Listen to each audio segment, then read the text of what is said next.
It's time for Recipe of the Day.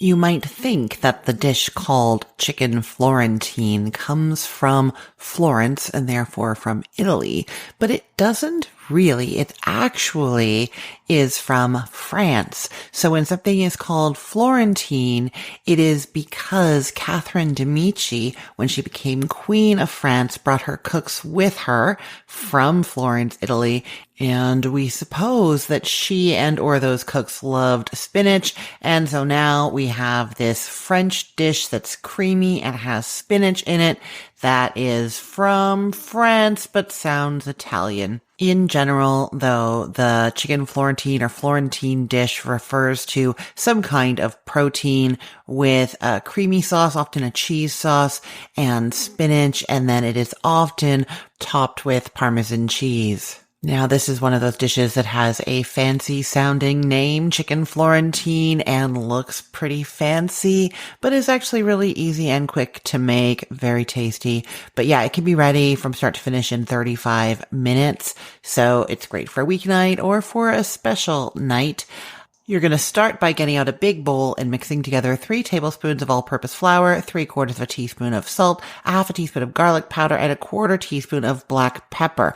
I will just say here, though, that the recipe is later going to call for lemon zest. If you don't have any lemon zest, if you don't have a fresh lemon, you can actually substitute in 1 teaspoon of lemon pepper here for the salt and the black pepper if your lemon pepper is salted. If it doesn't contain salt, then you're going to do half a teaspoon of lemon pepper and still do your 3/4 of a teaspoon of salt. Alternatively, if you don't have lemon zest and you don't have lemon pepper, you can add some dried oregano to this mixture. Half a teaspoon of dried oregano to the flour, salt, garlic, pepper, and black pepper.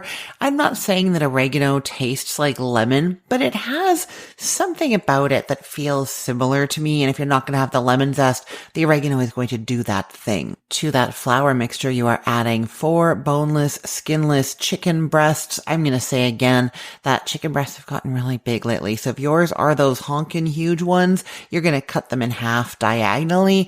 And so you'll just use 2 instead of 4. And alternatively to that, you can use 4 boneless, skinless chicken thighs.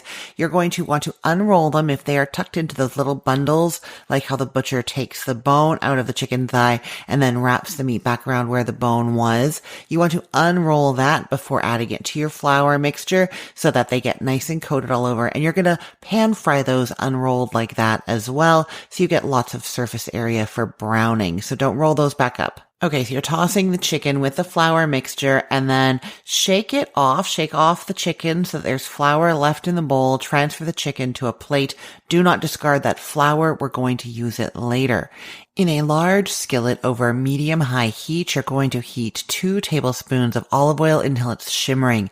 Then you're adding that chicken to the pan and you're cooking it on each side until it's lightly browned. About 3 minutes per side, 3 minutes on one side, then flip it over and do the other side.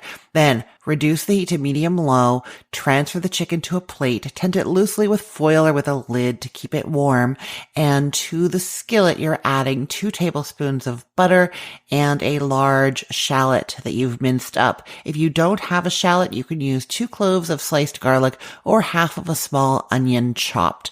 And then you're going to cook and stir that until it's softened about a minute.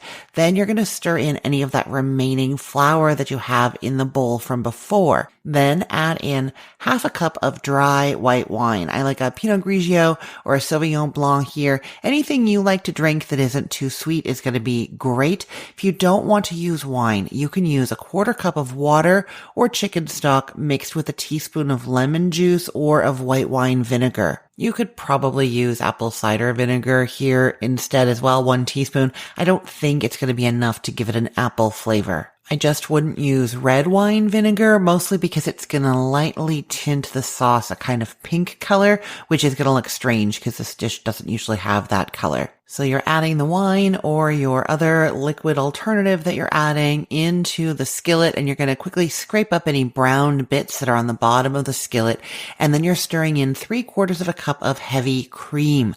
I would not recommend substituting in like whole milk or half and half or even evaporated milk here. We're going to be simmering it quite hard, and the wine has acidity in it, and I think it's too risky. It could curdle. So you really want to use the heavy cream. If for some reason you don't want the heavy cream, you could use 3/4 of a cup of chicken stock or chicken broth here, and then you would finish cooking the chicken in that and just serve it like that. It would not be as rich. You could take it off the heat and stir in some sour cream or stir in a less amount of the heavy cream, like a 1/4 cup. That would probably work as well if you're trying to reduce the amount of cream.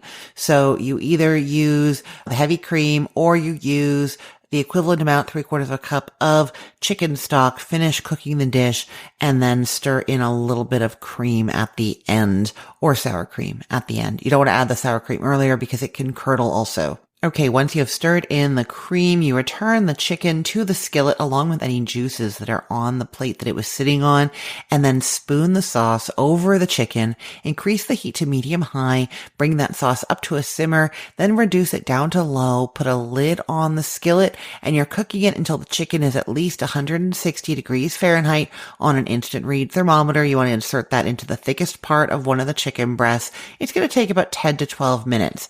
Then remove the lid, transfer the chicken to a serving platter. You're going to stir in 2 teaspoons of grated lemon zest into that sauce.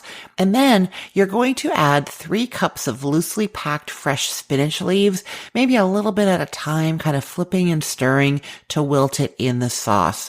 Then you're going to pour that pan sauce with the wilted spinach over the chicken, sprinkle with half a cup of shredded Parmesan cheese, and serve.